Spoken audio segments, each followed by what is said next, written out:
সহকর্মী খালেদ সাইফুল্লাহ যুক্ত ছিলেন কুমিল্লা থেকে। এদিকে টানা খরার পর বৃষ্টিতে হাসি ফুটাচ্ছে ঝিনাইদহের কৃষকের মুখে।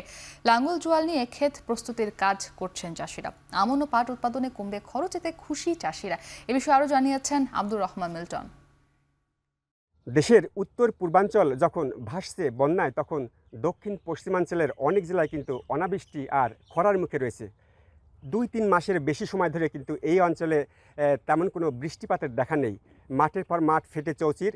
এই যখন অবস্থা, তখন গত মঙ্গলবার থেকে বিকাল থেকে ভারী বৃষ্টিপাত হয়। কিন্তু এই বৃষ্টিপাত হওয়ার ফলে এখন মাঠঘাট চারিদিকে থই থই করছে।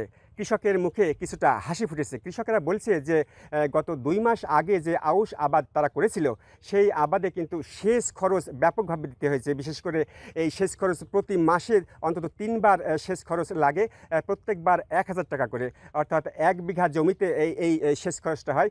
অন্যদিকে যারা আমনের আগাম আবাদ করার জন্য বীজতলা দিয়েছিল, তারা কিন্তু ঠিকমতো বীজতলা চারা রোপণ করতে পারছিল না। তো এই বৃষ্টিপাতের মাধ্যমে কিন্তু ব্যাপকভাবে কৃষকরা উপকৃত হচ্ছে এবং এক ধরনের আশীর্বাদ হয়ে দেখা দিয়েছে।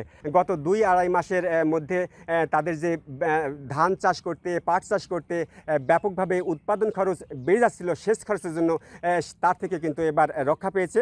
তো ঝিনাইদহে কৃষকের এই বৃষ্টি নিয়ে, তাদের উৎফুল্লতা নিয়ে এবং পরিচর্যা নিয়ে এই ছিল আমার কাছে সর্বশেষ খবরাখবর।